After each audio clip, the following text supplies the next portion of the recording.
Hi everyone, welcome to another video. In today's video, I will be replacing a zipper and making a brand new handle on a suede suitcase. This suitcase is an AG Spalding and Bros brand made in New York. It is a suede suitcase which you don't see as often.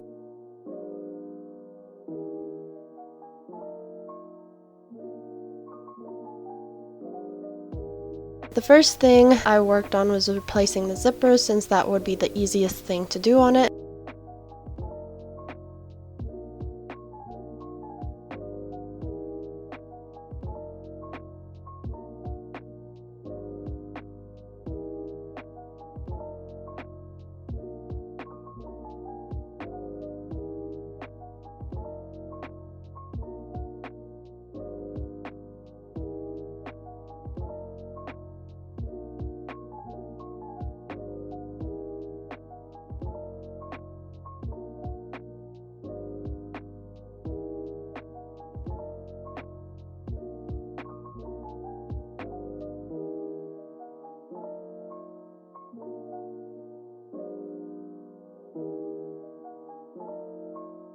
At least that's what I thought until I started stitching it, and because of how the bag is made, the inside pocket is really stiff, so trying to get through to the edges while holding the bag was hard. I even had to have my brother help hold it up.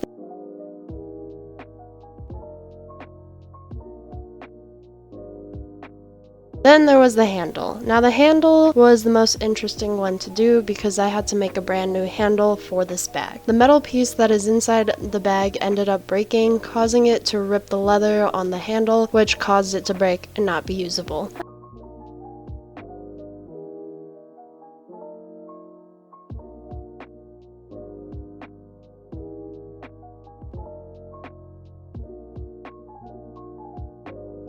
As I was taking apart the handle layer by layer, I noticed the leather on the inside of the handle was really dry and started to crack and even break, which after dissecting it a bit more, it just all fell apart.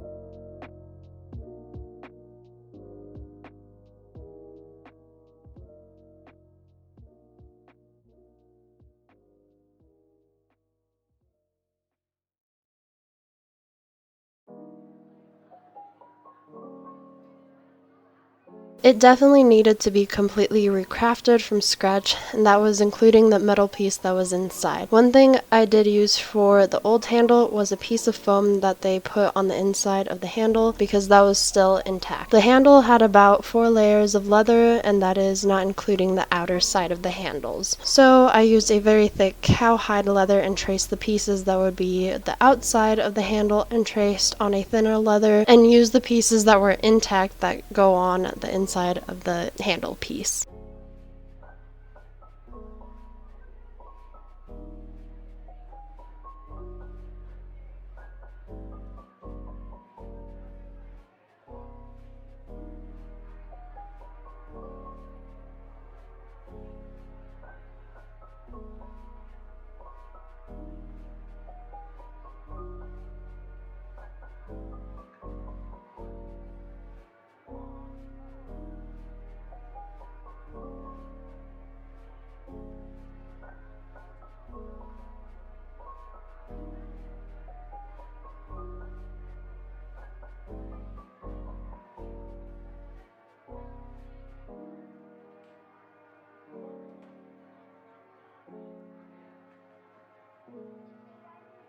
The inside of the handle had a total of 4 thin pieces of leather.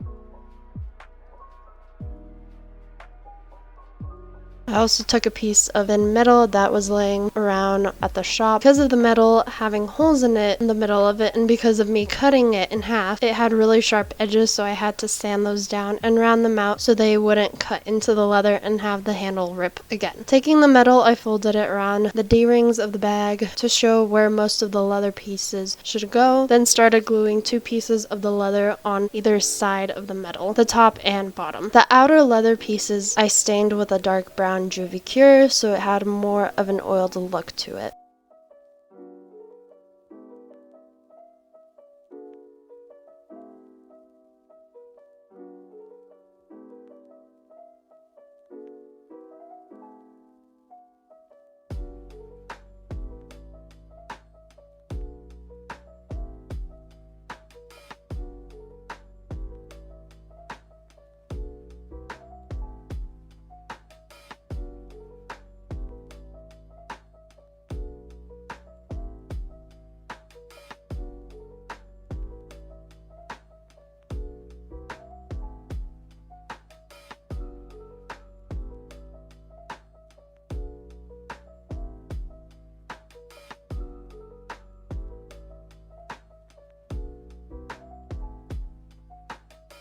Then finally, once that was dried, I glued those pieces to the rest of the handle and had to use a lot of C-clamps in order for it to stay in place. As you can see, it was a lot, and I didn't even have enough C-clamp. Probably could have added 2 or 3 more. I had those sitting there throughout the weekend because I really wanted to make sure everything was properly attached with the glue, or else if I went to stitch it, it would all just fall apart. For this, I couldn't use any machines to stitch, or else it would 1, ruin the handle, or 2, I'd have about 50 broken needles if I tried to stitch through very, very thick leather. So I had to stitch it by hand. I used pliers to grip the needle in order to force the needle through the leather and out the leather. This needle has 3 sharp points to it, which makes it easier to go through leather. This was a tedious process, but it was worth it in the end. Once it was all stitched, I added a few layers of edge dressing, as we call it here. It is this paint that once it dries, it becomes this flexible rubber material. I usually use it for bag handles. If you look at a bag handle, it usually has this stuff on the handle. Sometimes they like to pull apart, but with this I start with a thin layer of coating so it seeps into the leather, and then start laying more and more so that the edge dressing is really secure. After that was done, I was done with the bag. This was my first time making a handle for a suitcase, but I think for my first time it turned out really well. I hope you guys enjoyed this video. I have social media all linked down below if you want to see what we do here at Cobblers Plus. We do a lot of interesting projects and whatnot. My brother ended up fixing an instrument as well, which you can see a picture of it on my Instagram account, so that is all linked down below. If you are new to my channel, be sure to hit that subscribe button and like this video if you enjoyed it. I have a few other video projects that I have on this channel. I don't post as often, I know, but I am trying my best to post as much as I can. It could be difficult sometimes, but I hope you guys enjoyed. Thank you so much. I hope you guys have a wonderful day, evening, or night, or whenever you're watching this, and I will see you in my next video.